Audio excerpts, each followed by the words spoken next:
Glasses on. Y'all told me to take my glasses.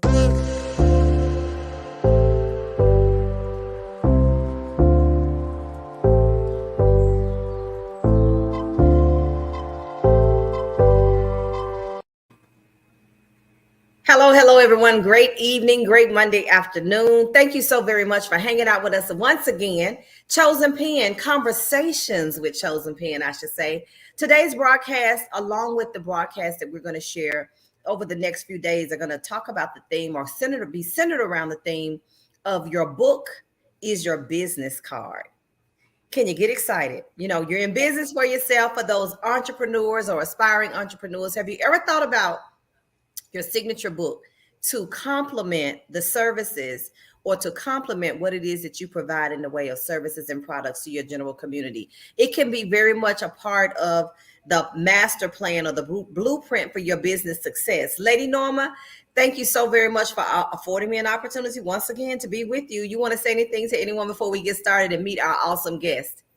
I would just like to say, of course, thank you, Anissa, for always stepping aboard and having my back. But this opportunity that we're providing this month, and hopefully maybe also next month, is to talk with authors or potential authors about what that book can do for them in their business as entrepreneurs, as coaches, and so that they can know that that book has the possibility of helping them be accessible, to be visible, and to also provide them with more cash. That sounds good. Everybody needs more cash, especially now with gas prices and chicken wing prices and everything else going up. One of the things about marketing yourself is your book can actually help you to stand out in your specific venture or in your industry. There are a lot of people who might be in the coaching industry, like our special guest, but they don't have what you have. And so when you choose to write that signature book as a companion piece to the services you provide or your platform, you're taking yourself that much further along and to be viewed and positioning yourself to be viewed even more as an expert in your field. So without further ado, we're going to talk to this phenomenal woman that we have with us today. She is a coach. She is a person very active in ministry. She's one of those people that can do everything. You know, they're like good at a whole lot of stuff. And then, but because they're so good at what they do, you really don't know what they do because they do everything. You know, that's who she is. I'm going to call her affectionately Coach Jasmine. So Jasmine, thanks so much for hanging out with us, for saying yes to the opportunity. I know you have a mission to make a difference in the lives of young women, young adult women. And so as a coach, well, first, let's just start with this. Let's introduce to our audience to who you are. Who is Jasmine Smith? What is Jasmine Smith all about? What do you want to be known for, Jasmine? Okay. Hello, everyone. I am I am Coach Jasmine Smith. Thankful to first Dr. Normal. Certified Coach Jasmine Smith. Yes, certified coach. But I'm also a wife. I'm a mother. I'm a sister. I'm a friend. I'm a mentor. I'm a entrepreneur. Um, I'm just walking in my purpose and I'm excited about it. And I'm whatever God desires for me to be on this journey called life at this moment. So the main thing I would say I want to be known for is I want to be known for making a difference. You know, in this part of my life, I know it's not about me. You know, I know it's about the purpose that God has for me. And by me focusing on my purpose and walking in my purpose, then I'm also finding exactly who I am. You know, not who I thought I was, but who God says I am. That's good. That's really good. One of the things I know is I've heard it said before, when you're serving and when we walk in our purpose, we really are serving whatever in whatever capacity. People say they're a ministry. Well, as a ministry leader, you are serving. You know, if you are a teacher and you're giving of yourself, you are serving. And so as a coach, you really kind of cover all of that. It's ministerial, it's educational, it's informational. You serve as a mentor, you serve as someone's cheerleader. And I know that you're based on what I know of you is that your target market is like youth and young adults. Mm-hmm. Yes, Why ma'am. that group, Jasmine? Why that group? Woo. So as I got older, and I matured. We all have to go through a maturity level. And again, a lot of that I owe to Dr. Norma McLaughlin. You're going to hear me say that a lot, but I do. By going through her workshops and reading her books, I was able to mature on a different level, which is on a spiritual level, and I like for people to understand that maturing on a spiritual level is a whole different ball game than maturing on a physical level. And so once I began to mature on a spiritual level, I realized that everything I endured in life, whether I caused it, whatever God allowed me to go through, it wasn't for me. Even though it hurt me, even though it broke me, it wasn't for me. It was for our youth. It was for me to be able to minister to them, to be able to guide them through, sometimes God's going to carry you down that lane. We can't say, to stop them from going down that path. No, but it's for me to be able to guide them through it, to be a support system. And so I hold youth very near and dear to my heart, because I just feel like that's a generation that, because a lot of us grew up in an older time because I said so, or because this is the way it go, or because, this is what my mama did to me. They're overlooked. They're misunderstood. Nobody takes the time to listen and understand, why are you behaving that way? Why are you doing the things that you do? And so on this journey again called life, I feel like God purposed me to put me in place to figure it out and to kind of guide them through this time.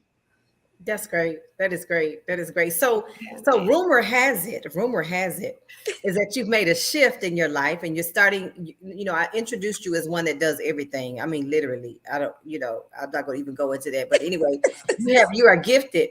But a rumor has it is that you've made a decision to shift, and you're going to be operating more so in your position or in your purpose of being a coach.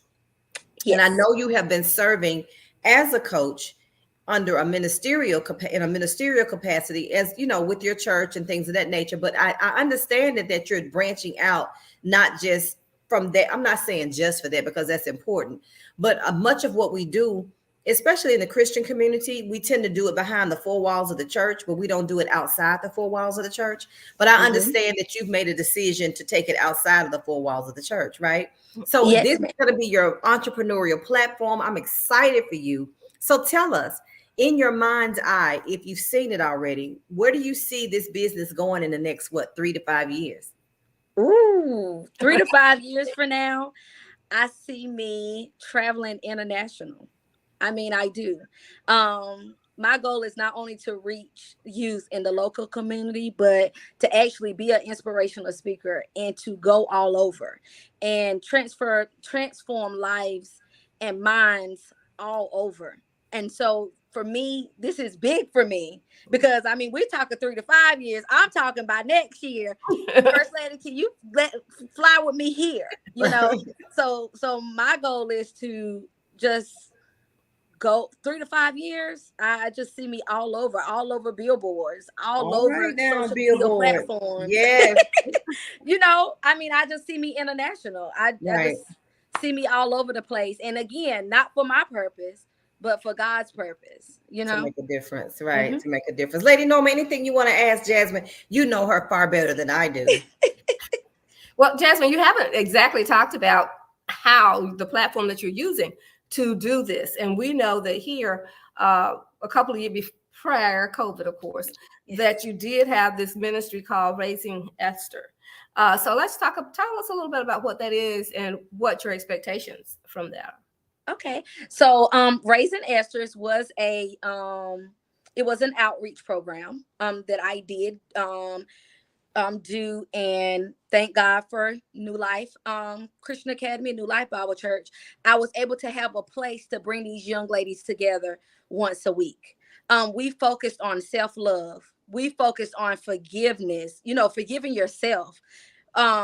We focused on growth, just learning who you are, and your purpose and what God has for you in this life. You know, we didn't focus on bashing or saying, oh, you shouldn't do this or nothing like that. We focused on teaching young ladies why. Understand why you're making this choice and what you need to do different to make a better choice next time.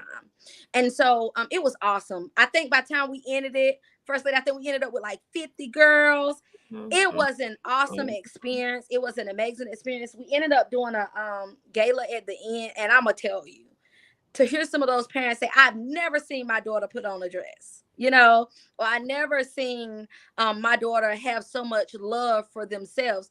It was a blessing, you know, because then I said, okay, God, all of the stress and all of the praying and all of the crying for these young ladies, it wasn't in vain, because at the end of the day, it wasn't about me.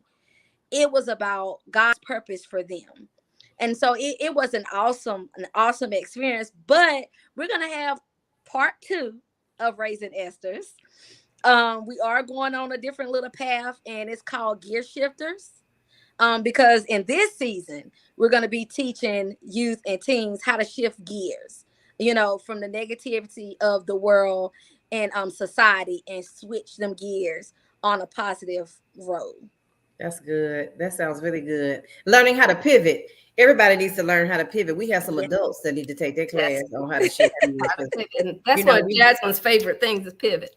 You gotta pivot. You gotta learn how to pivot and, you know, embrace the pivot and move on. So let's talk a little bit about the book that you're going to write. Now, I know that you have plans for more workshops and events and things of that nature to be able to pour into people from a practical or a physical, face-to-face, eyeball to eyeball, you know, arm to arm situation. But your decision to write a book, the book itself, now I don't know if you have your title already, or if you're already full manuscript, or if it's in editing. I don't know where your book is, but give us a snippet of what the book will be about and why you decided to write it. Okay, so the book, I do have the title. I've had the title for years, and Dr. Norma has stayed on me. I've actually written this book, and went back and changed this and written this book. And I'm like, First Lady, Dr. Norma, I'm going to send it to you. And I haven't. But now is the time for, you know, God has a time for everything. But it is entitled The Tears Behind the Wall. The Tears Behind the Wall. And the wall don't represent an actual physical wall. It represents the wall that we build up, you know, over our hearts to protect ourselves from hurt. And so it really speaks about what no one sees. You know, when we're looking at youth, if we be honest, the first thing, why he acting like that? Why she doing it now? She know, you know, but we don't, like I said, we don't focus on what is the real background story, like what is causing this. And so that, I mean, it really pushes me to say, okay, Jasmine, it's time now. You know, it's time now to get that book out. Again, it's not for me. And I have to realize that my procrastination is hindering a lot of youth, you know? Sometimes our procrastination and our selfish ways, being lazy, let's be honest, I'm just going to be real, being lazy and not being about God's business can really destroy the people that God has put in our lives to make a change, you know, and to be a part of their lives. And so I think about how many youth and teens have came in my path that God put before me, and my selfishness and my procrastination has took them down a path that they may not have had to go down. Yeah. You know, wow. That's heavy. Yeah. That's really and so, heavy. you know, and I carry that burden, and I feel like by me writing the book, getting the book out there, that burden will be lifted, because I'm reaching youth in places that I cannot physically be. That's true. You know, that's true. And that book is going to open up the international doors that you envision. Oh, yeah. Because you may not be able to travel right now to a destination, but your book can be there. So it makes a Right. difference. You know, I love what you said about procrastination, Yeah. laziness. You know, I think we all fall into that rut at some point in time. But the thing is that if God has given it to us, if the idea has come to mind, he is very likely to have given it to someone else as well. As a matter of fact, I had a conversation today with a young lady, actually within this past week. I talked to 2 women who are authors or aspiring to be authors. One has already completed a book, and she's ready to get it up and going. And all of this has gone through all the phases that it needs to, editing and everything. The other one is just now starting to write. And here's the thing that's so interesting about these two women. They don't even know each other. They don't live in the same city. They've never met. The common denominator is their conversation with me. And one lady said that God had given her the idea for these children's books some time ago, and she's just getting started. Do you not know that both of them, the topics, the titles of the book are almost the same? Wow. One has already done. One said, God gave this to me, and I am just now getting started. The other one says, God gave it to me. I was going to do another book, and he says, no, write this one. So I started writing. And the messaging is not identical, but they're so very similar. So when I'm talking with one and I'm talking with the other, I'm like, oh my gosh, they have almost the same book.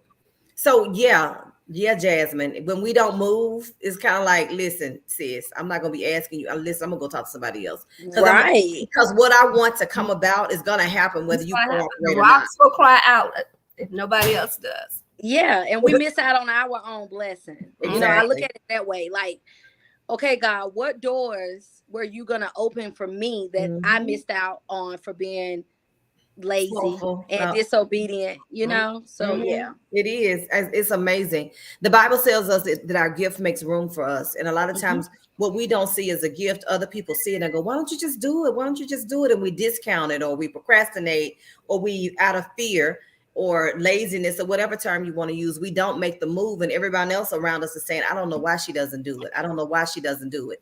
And then you find yourself sitting at home watching the news, and there's this woman being interviewed, and you go, oh, that's my idea. She's doing it, right? So that's the difference. So I'm going to be one of the first to say congratulations to being obedient and following through on the plan that you should have started probably years ago. Yes, but I think, God can make up for what we didn't do. We just admit it. We messed up. Forgive me. Let me get started. Let me get busy. Yeah. Lady Norma, any questions for Jasmine? No, because I fuss at Jasmine all the time.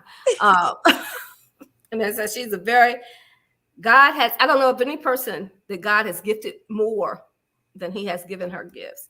There is no reason for her not to be a millionaire, multimillionaire, billionaire, because he's given her enough gifts to have multiple streams of income. And so just ask God to refocus you, focus all of us on what you would have us to do, and stay on that track, on that journey, and ask the Holy Spirit to keep you there and do what you need to do. And then excited. And be okay with bringing people along on board with you, because and I'm just telling you this based on my observation, because a lot of times when we know we can do a lot, and we're gifted to do a lot, we're the people who need to build a strong team to support us. But a lot of times we'll say, no, I got it. No, I got it. No, I got it. I'll get to it. No, I got it. Then after a while, we're like, Calgon, take me away. I don't have it. And I think that's more of too is, when you start out on journeys and you ask so many people, and then it's always they act like they want to do it and they don't want to do it. And then you get to a point where you're like, you know what, whatever, and so we have to learn that maybe that wasn't the person that God that needed to be a part of that. And I think I'm learning that now, that maybe Jasmine, it wasn't that person per se, but maybe it was God showing you that they were not purposed to be a part of what you were doing in that moment. That's true. And so I'm learning that now. That's true. I get it. I totally get it. So here's what I learned about you. You're wearing your coach's hat. You're going to build upon what you had already started. You're shifting gears because you're going to go about it a little differently. Your vision is you see yourself not only making an impact and a difference in your immediate community, but statewide, nationwide, and even internationally. And your book is going to serve as a companion piece to the work you're doing. So if you can't be in those doors, your book can be in those doors, right? So how do you see this? Do you see it? How do you see it evolving? Oof. What does the growth look like? I mean, here's what I know. as an entrepreneur, and I think even the Bible says this: man has plans and God orders our steps.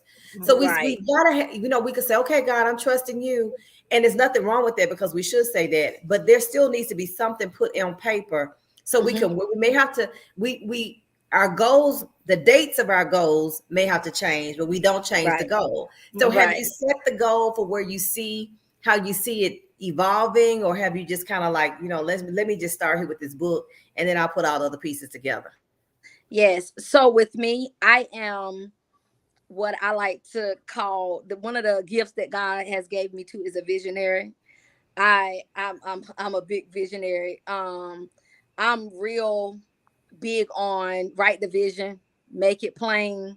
And I learned by watching Dr. Norma. Let me tell you, Dr. Norma, y'all don't know. But anyway, I watch by just watching her and watching the way that she operates. When it's something that she wants to do, we've all seen it. It's gonna happen. It's gonna happen. And so I've took what I've learned and what I've watched from her as being a mentor to me. And on this time around, I took upon myself to, before I open my big mouth and just try to jump into it, I've actually wrote the vision plain. And what I did is I planned it out. I said, okay, Lord, if this does not happen in this time, then here's another approach that I will take. Because like you said, everything don't happen in our time, and it's God's time. Right. And so one of the biggest thing that I'm trying to make sure that I do is fast, pray, have devotional time with God. So it's not self. We get excited when God put us in a position. We get excited, especially when you start seeing things unfold and you get overexcited and you be like, oh, I'm gonna do this, and you jump into that. And God said, no, girl, sit down. This is not the time for that. When it's time for that, I'm gonna open that door for you. Right. So I'm actually this time making sure that I focus on listening to God, not self, not getting excited and listening to flesh, but moving on God's timing. So as I wrote that vision and I made it plain, I still say, God, okay, I wrote the vision that you've given to me, but I'm still going to be obedient. So if where I see myself in 3 years is not where God see myself in 3 years, I'm still going to say, okay, God. Right. Just here I go. I'm gonna years. Yeah. So let's add some more years to it. Right. So, but I feel like he's given me a great support system. And so I feel like that the vision that he's given to me with the support system that I have, like you just said, learning to accept the help, learning to bring other people in that can actually get me there instead of feeling like, okay, I ain't gonna ask them to do that. I'm gonna do it all on my own. It's gonna, help me, on this journey. Where it won't be procrastination, or it won't be something that can happen in a year happening in 3 years, because I'm trying to do it on my own. Gotcha. That's good. All right. So I'm saying she also has scheduled her weekly meetings. Yes, with Dr. Norma. Is this to get this book? As I was going to say, when is the book coming out? We need to talk about this book. Now, the book has been years in the making, obviously, based on what you said. Yes. Are we gonna have to wait another year, Jasmine? No, we're not gonna wait another year, because before we hang up, I will say this time around, God took that procrastination away, and I had parents come back to me and say, okay, when are we gonna start this thing back up? So it was almost like God said, okay, you want to procrastinate and you want to be lazy this time, but I'm going to put some fire up under you. So no, we're not waiting another year. This time I'm going to give it to First Lady. Like I said, I'm going to do my weekly meetings, and I'm going to be obedient and let her guide me onto the timing and the process as far as getting it out. That's good. So then when you have your next big event, everybody that attends and registers will have a copy of their book. Yes. And all of that good stuff will go with it. I love it. I absolutely love it. Lady Norma, anything you want to ask Jasmine before we let her coach Jasmine, that is? No, because we got to get that coach Jasmine fired up as well. Well, she's been doing quite well. I think you have quite a few clients under your belt right now. Yes, I do. So we're really excited about that as well. But no, because I think As I've said in the past, Jasmine has had so many different books and journals and all of those ideas that have been given to her.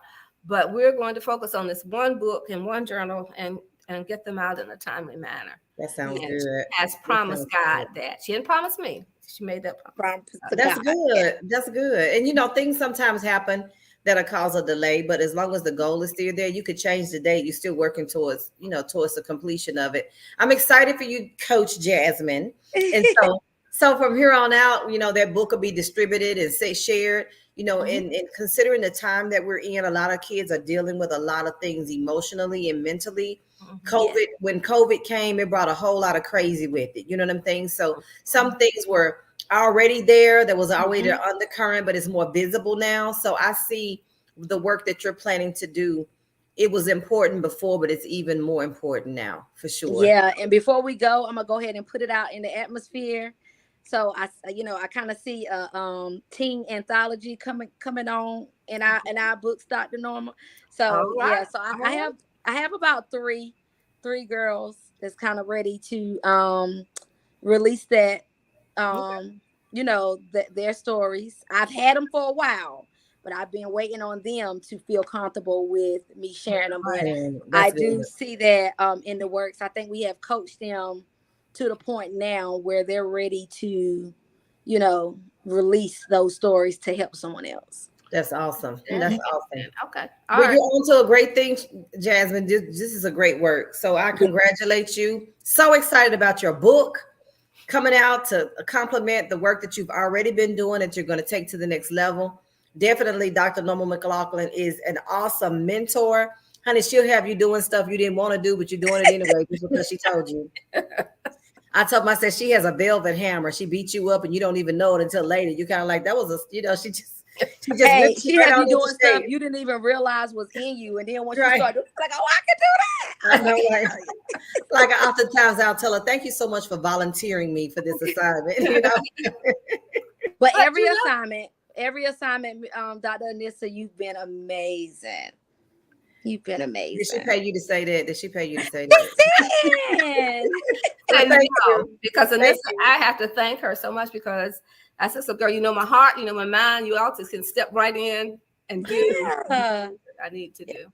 So well, thank you. Thank you so very much. I'm here to serve. That's what I do, you know. So we played our part. So with that being said, we're going to close out this session. Thank you so very much, everyone, for hanging out with us in the space to learn a little bit more about the work that Chosen Pen Publishing is doing, how we're using this platform to make a difference in the lives of others, and how we're partnering with people like Coach Jasmine to help them be better and bigger versions of themselves. This series, the theme for the next few weeks is your book is your business card. And you see how Jasmine's decision to write a book is going to complement beautifully the work that she's already doing and the work that she'll be doing in the future. If you are interested in writing your own signature book, whether you're a coach like Jasmine, whether you are a real estate investor, whether you are a real estate agent, you might be someone in the beauty and fashion industry, you can write your own signature book to complement beautifully what you already do in the community. Chosen Pen Publishing will be more than happy to assist you. So be sure to reach out to us. Go to chosenpen.com/get and book your 30-minute free consultation so we can talk a little bit more with you about how this partnership may work. Thank you again for hanging out with us in the Zoom room, or I should say in the Facebook community, let's say social media, wherever you saw this podcast, share it with friends. And be sure to join us next week, Monday, 6 p.m. Eastern Standard Time. Have a great evening, everyone.